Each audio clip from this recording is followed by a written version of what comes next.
Jadi tiga aspek ini tidak boleh terpisah ya. Soal pengetahuan, soal keterampilan kerja, soal integritas.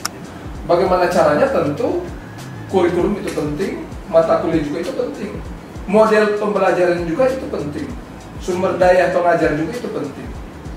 Secerdas-cerdasnya mahasiswa tapi mereka tidak bisa melakukan sesuatu, agak susah juga. Hasil dari setiap mata kuliah itu adalah terbentuk enggak karakter mahasiswa. Artinya begini, kita mengajarkan mahasiswa tentang korupsi, tetapi kita tidak melatih soal kedisiplinan mahasiswa. Kita tidak mencegah mahasiswa untuk tidak menghalalkan segala cara untuk mendapat nilai bagus. Artinya ada praktik-praktik bagaimana mempraktikkan etika.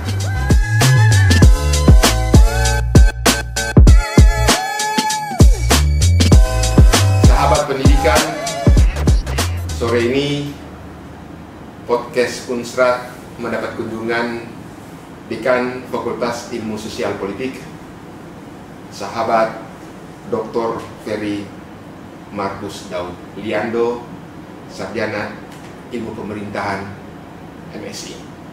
Selamat sore Pak Ferry. Sore. Masih berrelasi dengan bulan pendidikan. Ya. Tentu audiens pendengar pelihat podcast ini merindukan, ingin mengetahui bagaimana visi Fakultas Ilmu Sosial Politik dalam perspektif hari ini dan hari akan datang dalam berrelasi dengan pendidikan dunia. Ya, tentu kita searah dengan hukum konstitusi ya. Jadi kita itu mencerdaskan kehidupan bangsa. Ini tugas dari negara itu adalah tujuan kita itu mencerdaskan kehidupan bangsa. Dan itu kita jadi kampus itu jadi pioner. Jadi kalau ditanya soal bagaimana ke depan, tentu fungsi kita, tugas kita adalah mencerdaskan kehidupan bangsa. Nah, mencerdaskan kehidupan bangsa itu tentu bukan hanya sekedar bagaimana memperlengkapi mahasiswa full pengetahuan soal ilmu dan teori, tetapi banyak hal yang memang harus kita lengkapi. Tuntutan pasar hari ini sekarang itu bukan hanya soal kecerdasan intelektual, tetapi membutuhkan soal bagaimana skill, soal keterampilan kerja gitu. Kemudian yang paling penting itu adalah bagaimana kita juga mempersiapkan kompetensi ya. Anak-anak didik misalnya soal integritas ya. Jadi tiga aspek ini tidak boleh terpisah ya. Soal pengetahuan, soal keterampilan kerja, soal integritas. Jadi kita punya banyak pengalaman, ternyata IPK anak-anak itu ternyata tidak cukup kuat atau tidak modalnya tidak cukup kuat kalau misalnya hanya sebatas itu. Jadi kita bukan hanya mempersiapkan mereka itu tahu, tetapi kita harus persiapkan mereka bagaimana melakukan.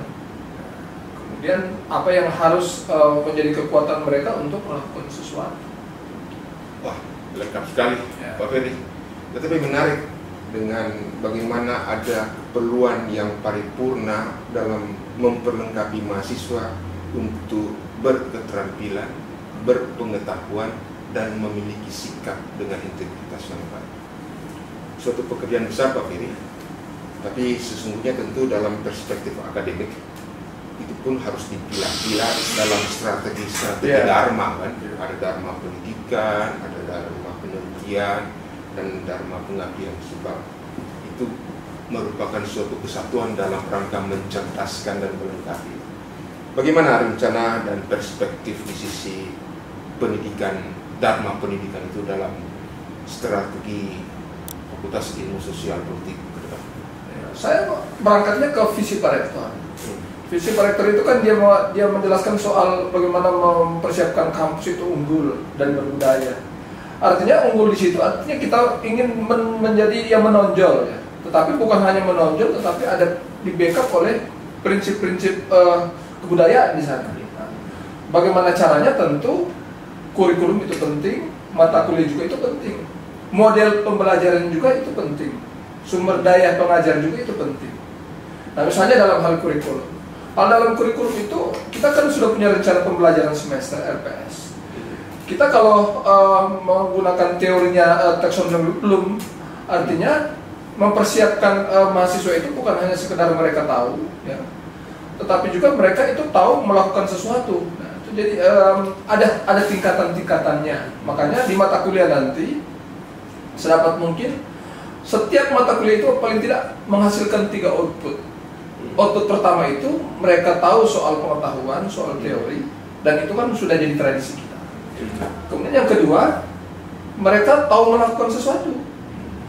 Secerdas-cerdasnya mahasiswa tapi mereka tidak bisa melakukan sesuatu, agak susah juga.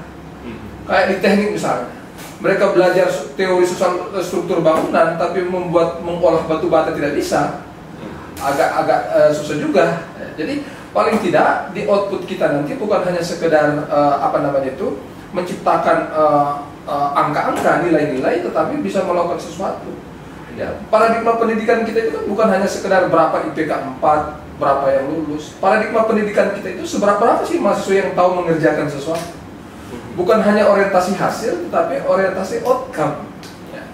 Jadi setiap mata kuliah itu outputnya harus kita paksakan menjadi 3. Pertama, pengetahuan, mengetahui tentang sesuatu, ilmu pengetahuan, teori dan segala macam. Kedua, mampu melakukan sesuatu. Kayak misalnya kita di ilmu sosial, di FISIP misalnya, ngerti tidak mereka soal kebijakan, soal naskah akademik, peraturan perundang-undangan, peraturan daerah, Perdes misalnya, APBDes misalnya. Itu kan harusnya memang hasil dari mahasiswa itu sampai bisa ke sana. Kemudian yang ketiga, hasil dari setiap mata kuliah itu adalah terbentuk tidak karakter mahasiswa. Ya. Artinya begini, kita mengajarkan mahasiswa tentang korupsi, tetapi kita tidak melatih soal kedisiplinan mahasiswa. Kita tidak mencegah mahasiswa untuk tidak menghalalkan segala cara untuk mendapat nilai bagus. Artinya ada praktek-praktek bagaimana mempraktikkan etika. Jadi mahasiswa itu setiap mata kuliah, apapun mata kuliah itu, sedapat mungkin ya, kita akan coba atur bagaimana polanya. Setiap mata kuliah itu akhir dari setiap mata kuliah itu paling tidak mahasiswa itu diperlengkapi oleh 3 aspek ini. Kalau mereka itu hanya mengetahui saja, paham soal hafalan-hafalan, saya kira tidak juga mencerdaskan anak bangsa. Menarik sekali, Pak Ferry. Ada kata kunci yang ingin digarisbawahi, bahwa bukan hanya berpengetahuan, tetapi dimuarakan pengetahuan itu kepada outcome. Dan tentu ini akan terikat dengan bagaimana dosen bersama-sama dalam berproses pendidikan itu untuk supaya mahasiswa itu dilatih juga dalam berpenelitian. Nah, dalam perspektif Pak Dekan, bagaimana kegiatan-kegiatan dharma penelitian nanti di FISIP? Iya, saya punya cita-cita begini, saya punya mimpi begini. Karena kami ilmu sosial dan ilmu politik, paling tidak saya cuma akan berusaha. Langkah pertama itu adalah mengidentifikasi instansi-instansi eksternal yang membutuhkan membutuhkan tenaga-tenaga dosen. Misalnya begini ya, kita mengidentifikasi misalnya di luar sana, di pemerintahan, kita kan subjek kita kan ke pemerintah.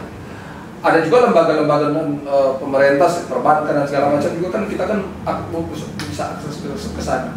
Kita identifikasi kira-kira instansi-instansi mana itu dia membutuhkan apa dari FISIP misalnya. Misalnya di pemerintah kan ada lembaga-lembaga yang membuat kebijakan, misalnya menyusun kebijakan anggaran, membuat RT RW, kemudian membuat pendampingan di desa. Nah, setelah kita identifikasi, coba kita bawa di kampus, ya. Berselesai diidentifikasi kebutuhan-kebutuhan apa di luar, kita bawa di kampus. Di kampus kita bikin pengelompokan dosen, pengklasteran dosen. Mana dosen yang punya keahlian.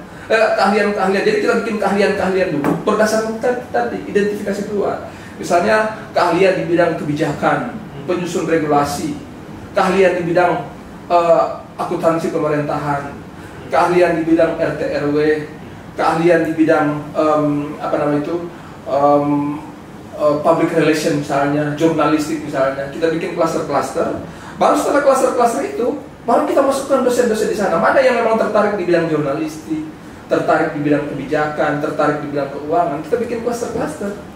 Baru kita undang dalam rangka untuk memperkuat kapasitas, karena dosen itu kan harus kita paksa bukan hanya menguasai teori, tetapi juga ada pengalaman empirik, pengalaman praktis. Karena sekarang seperti saya katakan tadi, mahasiswa itu bukan hanya membutuhkan teori, tetapi mereka juga membutuhkan skill, keterampilan kerja. Tentu keterampilan kerja itu datang dari mana? Dari dosen. Nah, tadi ketika saya bikin setelah klaster dibentuk, baru dibikinlah dosen. Dosen bikin peminatan. Yuk mau minat di mana? Mau minat di kebijakan kah? Mau minat di keuangan kah? Mau minat di jurnalistik kah? Mau di bidang di gender kah? Kita isi di situ, kemudian kita carilah ahli-ahli yang memang berkompeten soal itu. Setelah mereka itu punya keahlian, nah baru sudah kita bikin pola-pola kerjasama. Mengundang misalnya di DPR itu ada Bapemperda, Badan Pembuatan Peraturan Daerah. Kita tawarkan, di visit ada loh dosen-dosen yang ahli bikin perda, silakan dilibatkan kami kalau butuh tenaga ahli. Di perencanaan kan ada namanya RKPD, Rencana Kerja Pemerintah Daerah. Mereka juga membutuhkan keahlian. Kita tawarkan ke Bapeda bahwa kita di dosen ada loh ahli-ahli perencanaan pemerintahan. Jadi di mana-mana kita tawarkan. Jadi itu bersinergi. Bersinergi dalam banyak hal, dalam hal penguatan kompetensi, karena dosen-dosen itu kan bagaimana memperkuat itu kan tadi teorinya ya bagus, pengalaman empirik juga harus bagus karena menciptakan produk sekarang kan. Menciptakan produk itu kan tidak cukup hanya dengan pengetahuan, dengan teori-teori, tetapi harus ada pengalaman-pengalaman empirik. Jadi Pak Dekan, strateginya itu walau dosen berpenelitian di clustering agar lebih fokus dan berkualitas. Iya, artinya begini ya, setelah clustering terbentuk, penelitian yang diajukan fokus ke bidang itu. Kita jangan campur-campur, sebab kalau penelitian punya tahun ini tentang A, tahun ini tentang B, tahun ini tentang C, memang dia pengetahuannya meluas, tetapi dia tidak memiliki spesifikasi. Sekarang dalam rangka membuat keilmuan itu adalah spesifikasi.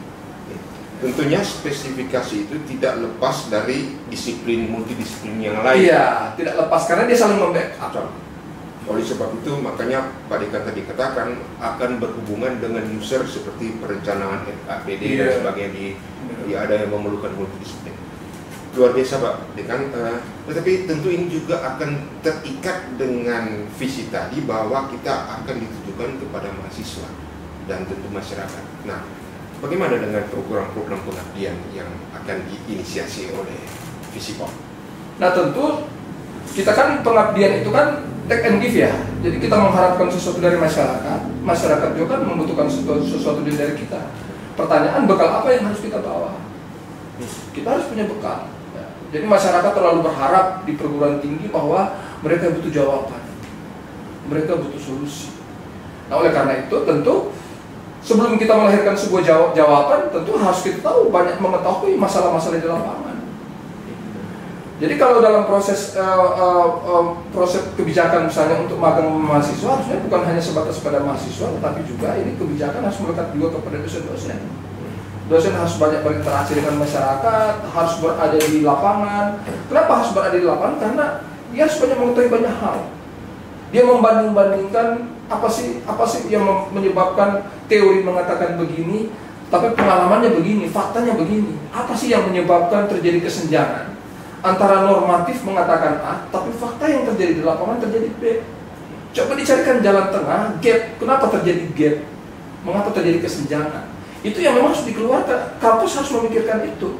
Kenapa kebijakannya A, tetapi faktanya terjadi B? Itu fungsi dari kampus untuk memikirkan apa yang harus dilakukan. Pertama, apakah dalam rangka mengevaluasi kebijakan atau dalam rangka juga bagaimana mencari peluang-peluang agar ketika kebijakan mengatakan A, penerapannya juga harus A, karena harus ada jalan tengahnya. Dan kebijakan itu kan sulit sekali diterapkan, bukan hanya peraturannya mungkin keliru, tetapi mungkin partisipasi masyarakat tidak siap, tidak menerima, tidak mengikuti kebijakan-kebijakan pemerintah. Jadi itu sebetulnya yang memang harus menjadi solusi. Jadi itu fungsi pengabdian. Dengan kata lain, pengabdian itu harus link and match dengan permasalahan yang ada di masyarakat.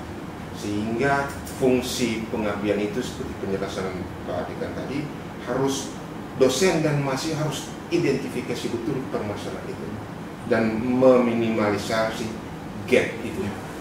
Saya rasa ini sangat komprehensif Pak Dekan.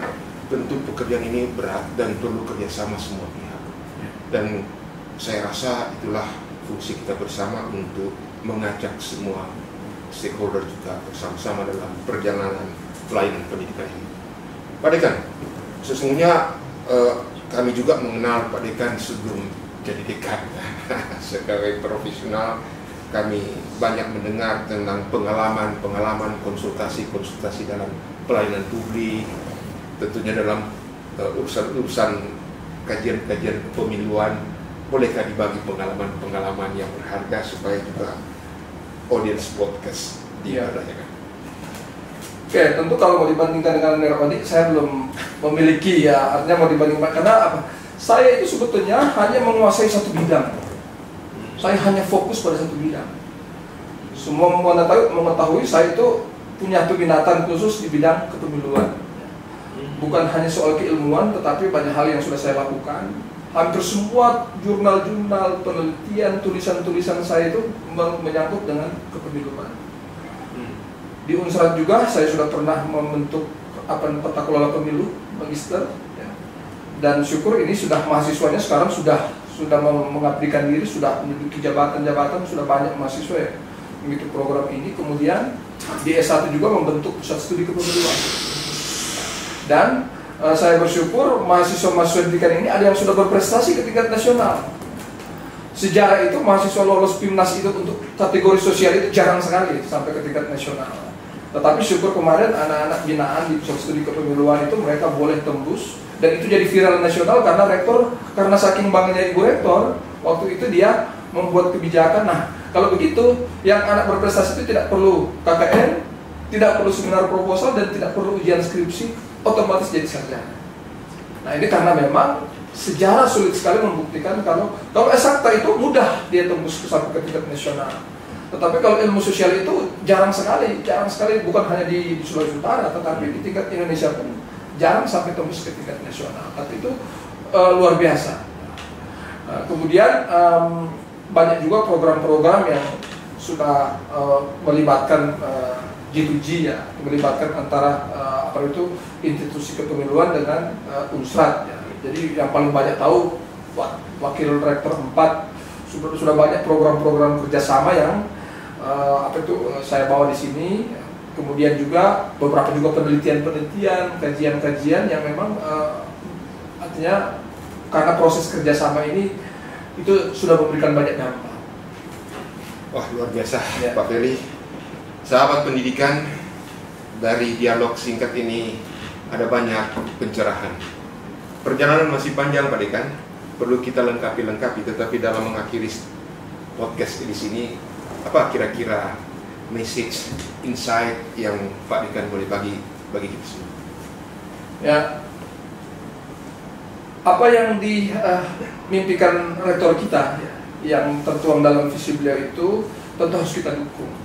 Karena memang menjadi perguruan tinggi yang besar, ya, menjadi perguruan tinggi yang unggul, tentu kecerdasan itu given, jadi sesuatu yang tidak boleh diperdebatkan lagi karena memang itu tujuan mulia. Tetapi itu tidak akan pernah cukup kalau tidak di-backup dengan prinsip-prinsip budaya. Artinya suasana akademik itu harus di-backup dengan prinsip-prinsip budaya, karena di situ kita saling menghormati, saling menghargai keilmuan masing-masing. Karena memang itu yang menjadi ciri kita di Sulawesi Utara ya.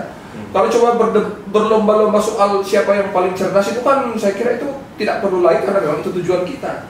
Tetapi warna ya, branding dari semua perguruan tinggi hanya menjadi pembeda, dan luar biasa kita Pak Rektor punya visioner, dia sudah memikirkan bahwa bagaimana untuk menciptakan perguruan tinggi yang unggul itu harus mengedepankan prinsip-prinsip berbudaya.